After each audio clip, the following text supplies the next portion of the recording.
I think I can speak for everyone when I say that Twitter is just a cesspit of terrible takes, deluded idiots, and Minecraft stans.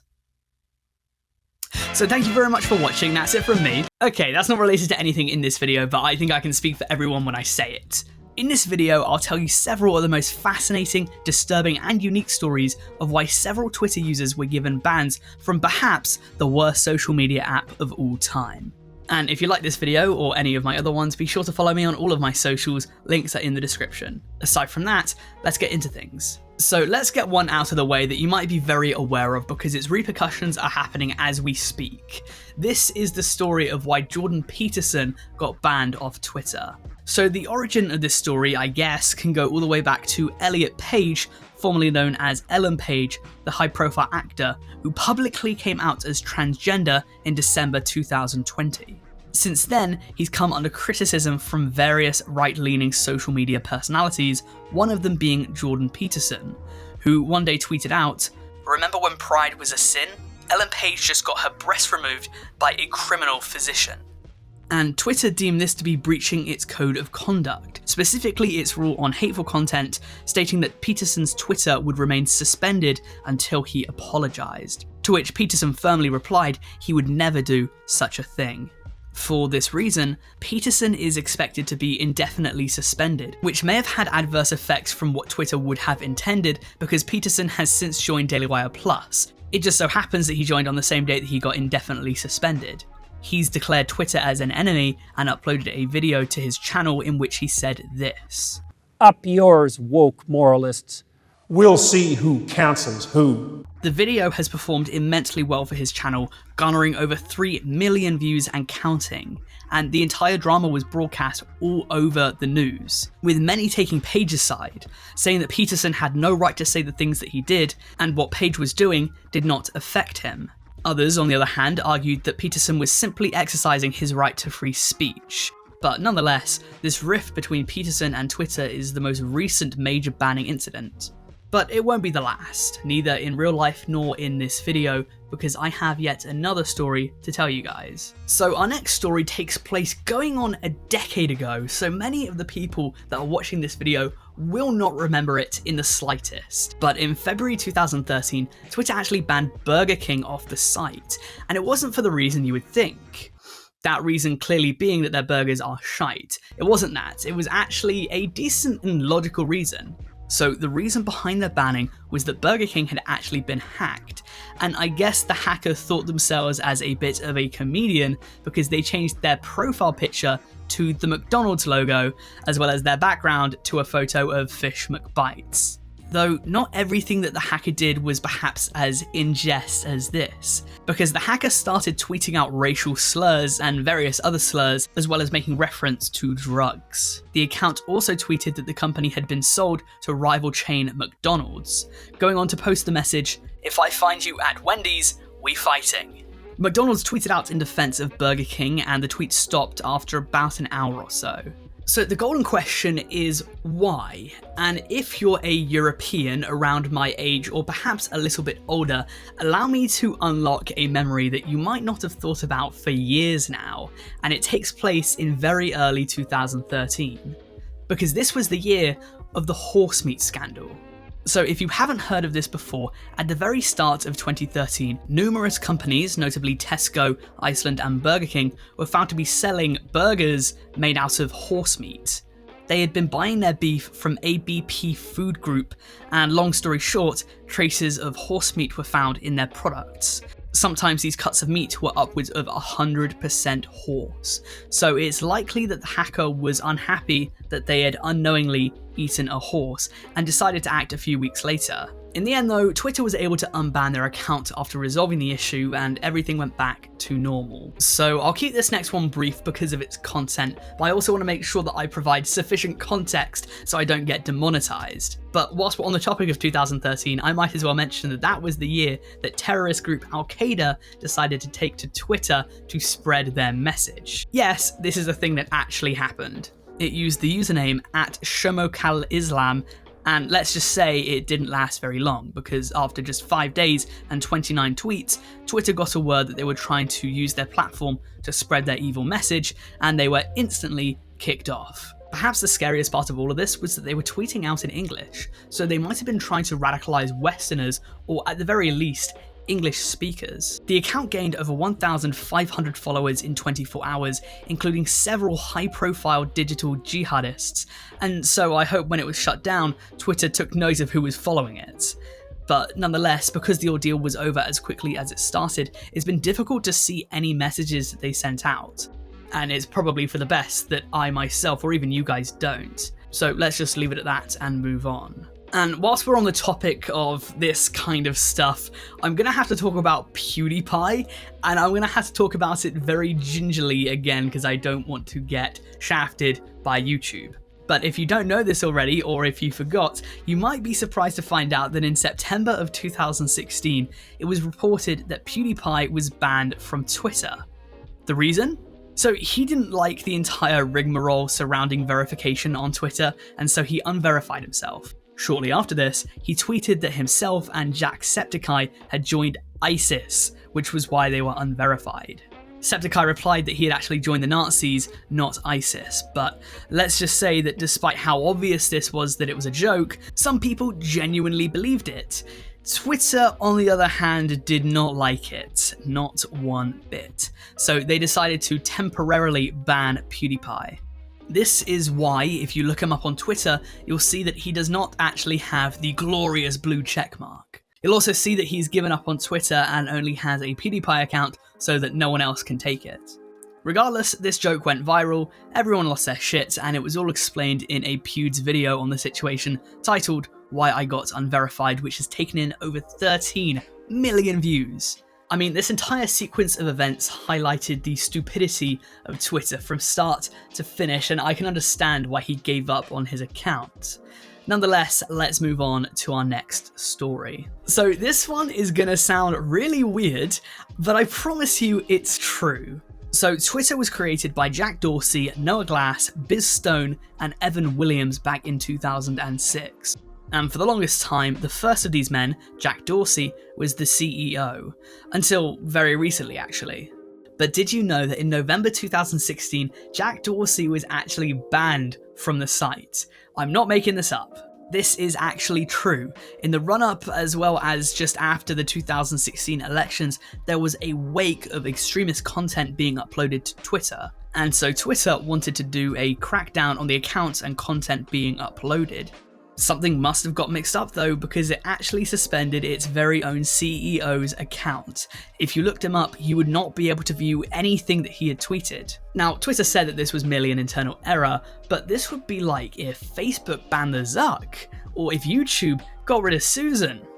A man could dream. Anyways, Dorsey tweeted out soon after that he was setting things back up after these events, but in the process, it said that he actually lost over 700,000 followers. And I don't think I need to be the one to point out the irony that this was all in an attempt to ban far-right conspiracy theorists whose positions on the platform were deemed untenable. I have no idea how Dorsey was lumped in with all of them, but in fairness, this was quite humorous upon reflection. So we're taking our next story out of BuzzFeed, because that's just what we do on this channel. We like to roll BuzzFeed style. And you already know that this is the kind of thing they love to report on. So this story centers around a 30-year-old Twitter user, serial mascot Tony the Tiger, and the subject of sexual harassment. Alex Boivin was the soon-to-be banned man, and he was banned in August 2017. It all stemmed from when the Tony the Tiger Twitter account posted this tweet. Sure, cinnamon frosted flakes look great! And that tiger on the box doesn't look half bad either. Hashtag blushing, hashtag cinematograph. That was my Tony the Tiger impression, alright? Leave me be. And Alex Boivin replied, I'd fuck that tiger, because why not? It's Twitter. Ban. Literally, that's all it took. This man declared his intention to have sexual intercourse with a cartoon serial mascot, and Twitter decided that this was too much. Someone please stop this madman! And maybe you're thinking that this guy deserves what's coming to him, but keep this in mind, and this is going to sound really weird, but sexually harassing Tony the Tiger on Twitter is actually very commonplace. Or at least it was. Tony the Tiger seemed to have a lot of thirsty fans out there, like Scary Kerry here, who tweeted in reply to the very same tweet, God, I hope that's milk, and this guy here tweeting, wow, do the same in my mouth, but not with milk please, you're so muscular. And this person here tweeting, God bless, I need more of Daddy Tiger in my life. Keep in mind, this comes after the Tony the Tiger account decided that it was necessary to mass block a bunch of furries in 2016 after they kept sexually harassing him. A year and a half on, and it was still happening. But the important thing here is, again, Boivin was definitely not the first to tweet anything about Tony the Tiger. I mean, yeah, his tweet might have been the most straightforward and lack any innuendo in the slightest, but this harassment of a fictional tiger was commonplace. So commonplace, in fact, that Tony the Tiger actually had his account closed down in 2018 because of all of those horny furries, which is a bit off topic for this video, but I still wanted to talk about it because it's a wild fucking story. I mean, I just don't know what got into people. I mean, I know Tony the Tiger's big, he's got a deep voice, he's muscular, he's got total dom energy. Actually, give me a minute. But either way, that is a weird story. So not only did Alex Boivin get banned, but Tony self-banned himself. Looks like furries are the apex predator of Twitter. In the same vein, we next have Luke Taylor, who is banned off Twitter for threatening to kill Mr. Peanut, which I really don't know how you do that considering Mr. Peanut is indeed a fictional character. Nonetheless, I digress. Apparently, this guy for months upon months made it his mission to target the Mr. Peanut Twitter account and just harass him. It wasn't his first rodeo though, because weirdly enough, Mr. Peanut from time to time would interact back with him, which I find really strange. I mean, I really don't want to go on about it because it's essentially the same deal as the Tony the Tiger situation, but the dude kept harassing Mr. Peanut, who must have narked on him or something, because the next thing you know, Taylor was banned from Twitter and then decided to write a Vice article about it. He was getting a fair amount of support too, sometimes getting upwards of thousands of likes, nearing ratio territory. So you know it's serious. But eventually he got permanently banned because of it. And so the mighty Mr. Peanuts has vanquished yet another foe. Please don't go and harass him after this video though, because you might get your account suspended. And to finish our trifecta of fictional harassment-based bannings, our next story is yet again quite similar, and it concerns a person that you probably haven't heard of getting banned for yet another completely bizarre reason. The guy who was banned is named Will Sloan. What was this terrifying crime that Mr. Sloan did to get banned from Twitter? Well, he said that he wanted Baby Yoda from The Mandalorian to die. The context of this was that Esquire tweeted out that Baby Yoda was a purity in this dark, dark world, and he united everyone from all over the internet. Apparently not Sloan though, because he then said that he hopes that Baby Yoda dies painfully. Probably a joke, but even if it wasn't, we're talking about a puppet here, people. And unless Twitter were diehard stands for The Mandalorian, this was absolutely no grounds for a suspension. As I said, the likelihood is that it must have been some sort of bot that suspended the guy, but in an ideal world, this thing just wouldn't happen. In fairness, I guess that all social media platforms have their problems with their terms of service though, and it's not just exclusive to YouTube or Twitch. But anyways, I'm getting off topic. Let's move on to the next story. As for our next story, on the 24th of January 2021, just 6 months out from the event taking place, the Tokyo Organization Committee of the 2020 Olympic and Paralympic Games was actually banned off Twitter for a very heinous crime indeed. So what could these guys have done? An organizing committee for the Olympics? What could they have done to warrant a ban from Twitter? For some reason, I don't know why, these guys decided to set their age on Twitter as 7. Again, I have no clue why. Maybe they had been planning it for 7 years or something, but regardless, on Twitter, you are not allowed to be 7 years old. And so, despite the fact that the people behind it were likely all adults, because they said they were 7, they were suspended from Twitter. You need to set your age as at least 13. The account had 350,000 followers at the time and over 450,000 now, and they had to get into contact with Twitter's support team to tell them that yes, in fact, the people in charge of this account are not 7 years old and are in fact all old enough to have a Twitter account. And then I moved houses and caught fresh as flu, so I'm sorry if the next part of this video looks and feels a bit different to the rest, but hopefully this will all be ironed out by the next upload. So despite how odd some of these Twitter bannings have been, I don't know if any of them beat this next story I'm about to tell you, and that's saying something. So the next user, at Nemuismywife, was permanently banned after doing something just disgusting, sickening, vile. He made a horrific threat to an already dead mosquito. That's right, that's a thing that happened. This news story was picked up, nowhere big, only the BBC decided to report on it. So the sequence of events that happened here was that the Twitter user was just minding his own business, just watching TV, when a mosquito flew through the window and started biting him, and just kept biting him and biting him and biting him, and eventually he had enough, and he just killed the mosquito, taking a picture of it and uploading it to Twitter with the caption, "Where do you get off biting me all over while I'm trying to relax and watch TV? Die. Brackets. Actually, you're already dead." And for some wild reason, the Twitter powers that be decided that this was grounds for termination. They must have been Mosquito stans or something, and this was all to the laughter and ridicule of literally everyone who watched these events transpire. The guy set up a new account at Daydream Matcha in order to criticize Twitter, and again, for some reason, the Twitter powers that be decided to flex their muscles that day and suspended the account. Legitimately, it seems like the dude has been permanently banned off Twitter, and all of his future accounts are going to be permanently banned for killing a mosquito and sharing it on Twitter. Which, of all of these videos that I've made, this is my 5th now. I must have covered about 100 banned social media accounts and communities. I think that this was the weakest reason why a person deserves a permanent ban. Some people theorize that he was just being banned by a bot initially, but having 2 separate accounts get the axe is very suspicious, and something that simply had to be included in this video. So we're taking a trip out west for our next story to discuss a man who has been dubbed Arizona's most unhinged Senate candidate. And let me tell you right now, that is a name befitting to this gentleman. Craig R. Brittain is our next banned user, and his story is filled to the brim with interesting tidbits. Where do I even start is the question. I guess maybe we could begin with his revenge porn website. So this guy many years ago started a revenge porn site, isanybodydown.com, where he would post nude pictures of women and proceed to extort them for hundreds of dollars. A few years later, after he made his buck in extortion, he decided that politics was the right career path for him, and he decided to enter Arizona's Senate race, where he was overshadowed by a racist who was also in the running.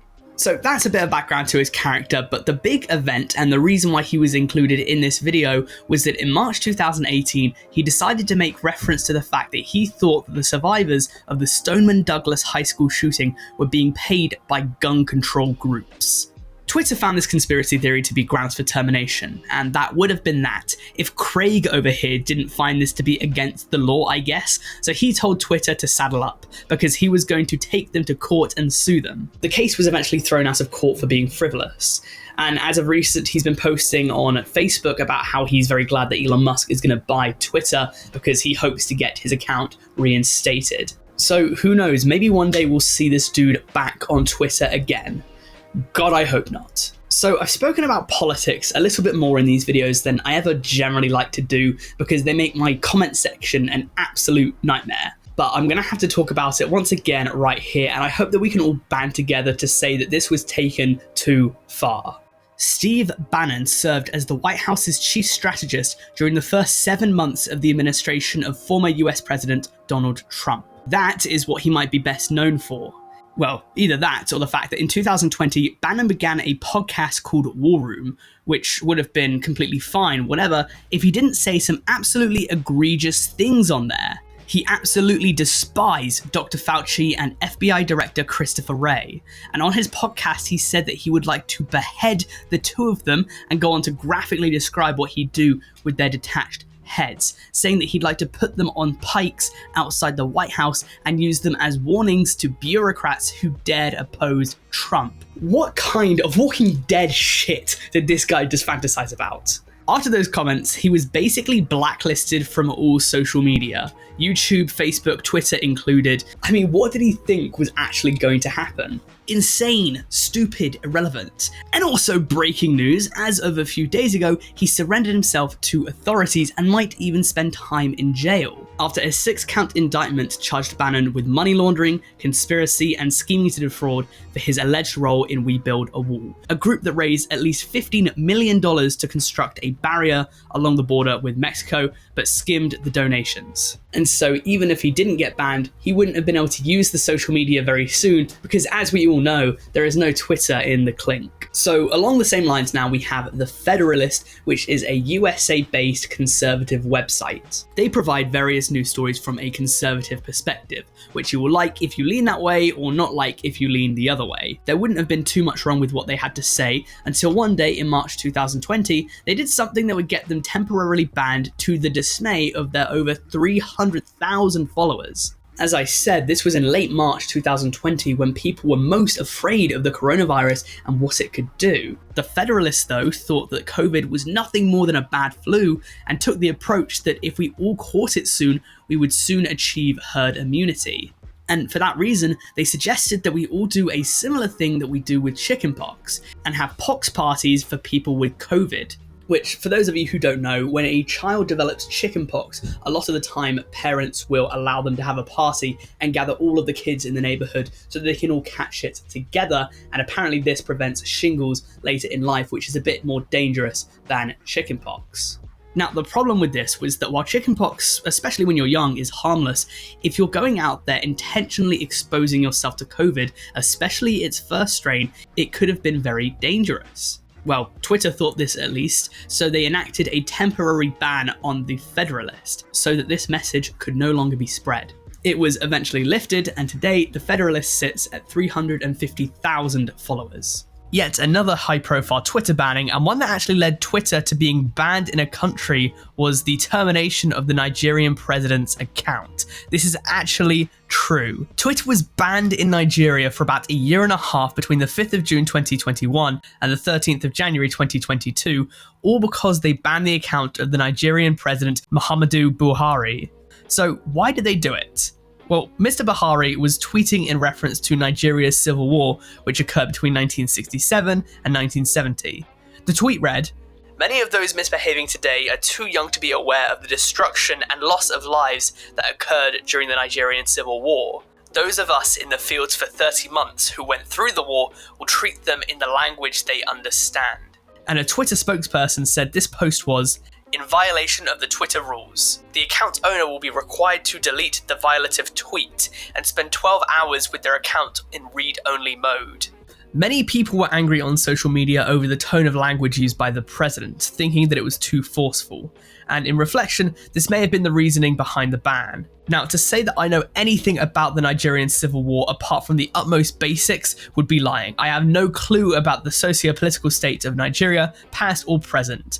But the fact that the world leader was banned from Twitter while still in office and decided that because he was banned, that nobody in his country could have Twitter is something that I thought was worth mentioning in this video. If anyone in the comments has more insight into this event, I'd love to hear it. And so that's all I had today, folks. Make sure to follow me on my Twitter as well as all of my other socials, and like and subscribe if you enjoyed this video. It would really help me out in the algorithm because we're marching towards 100,000 subscribers, and right now I'm 6, so I need all of the subscribers I can get whilst I'm out of action. I would sincerely, truly appreciate it. Aside from that, please let me know down in the comments what you'd like to see me do next, because I'm who knows how many videos in and I'm already out of ideas. Thank you for watching.